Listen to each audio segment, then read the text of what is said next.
Hello everyone, welcome back to another one of John's never-ending list of random things to do. For today's video, I will be working on my 1985 Toyota Celica Supra. I will show you how to go from this to this. And we're also going to fix this loose turn signal. So with that being said, let's get started. So here at the front you have these two screws. Go ahead and remove them. Now that the two screws have been removed, go ahead and remove the turn signal. Looking inside, you'll see that my bearing is missing. And if your bearing isn't missing, it might be broken. To fix this, here's a new bearing, and its part number.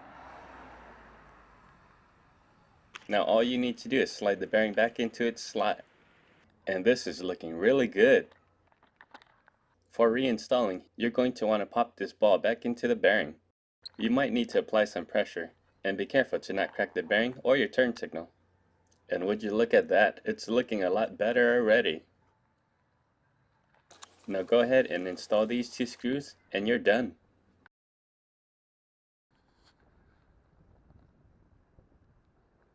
Alright, up next is the sagging pocket behind your back seat.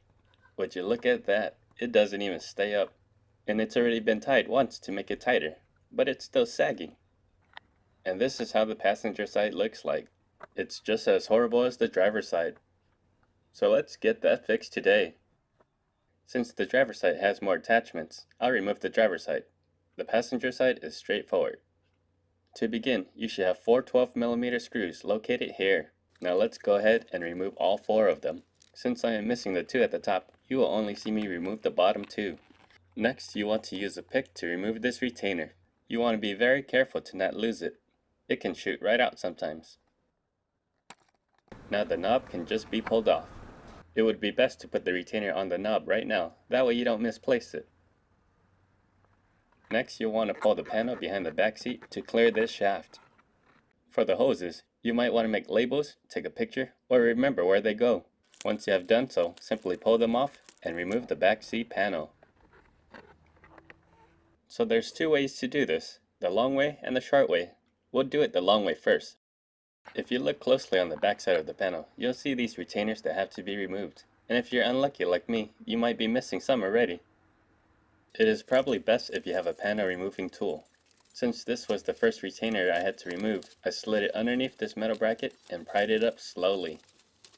Once I had a big enough gap between this metal bracket and the retainer, I slid my tool in between here and pried it off.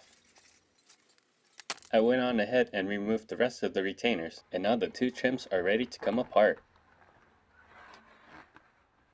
Now the only real reason why you would have to take the entire piece off is if your net came off and you have to put it back in place. Now it's time to remove the elastic band.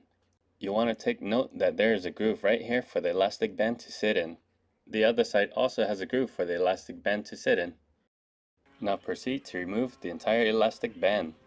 You'll want to remember, the elastic band was held in with a double knot. So here's our new round elastic band. You can find it at your local fabric store. I'll also have a link in the description below. This pack came with a big elastic band and a small elastic band. I'll be using the big one. So I started one end of the elastic band with the double knot and slid it into the groove. Then I measured it to the entire length of this trim. Since it was going to be double knotted on the other side anyway, it'll make the length a bit shorter.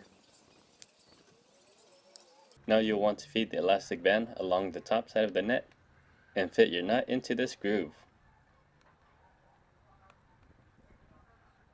For this reinstallation, you want to align each pin with the proper holes. Then place the retainer, and using a 7mm socket, I smashed it down with a mallet. And would you look at that, it's looking really good. Now that you know how to do it the long way, let's do it the short way.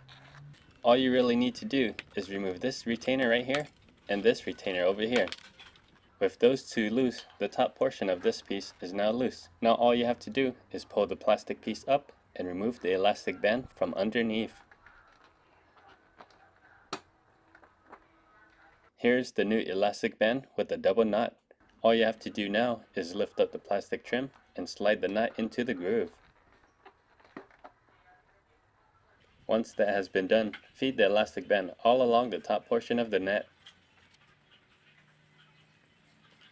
Once I reached the other end, I just measured it to where the trim was and cut it right there. Then I tied a double knot.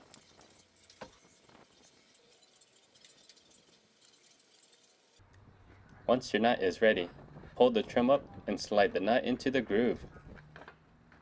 Alright, this side is looking really good as well. But we're not done yet, so flip it over, place the retainer, and smack it back into place. Now it's time to have these trims reinstalled. You might want to refer to your labels or your picture, but if you remember where these hoses go, that's even better. Now if the hose is connected, place your trim into its proper location. And you want to wrap this around the shaft. Now would be a good time to plug in this knob. And make sure the other side wraps around the seat. Then proceed to install the 4 12mm screws. The passenger side is straightforward. Just place it into its location and make sure it wraps around the seat. Then install the 4 12mm screws. Now let's have one final look. Alright, everything is looking really good. I hope you guys found this video helpful. If you did and you liked it, go ahead and give me a thumbs up. And if you're not subscribed yet, maybe even consider subscribing. Thank you all for watching, and I will see you guys for the next random project.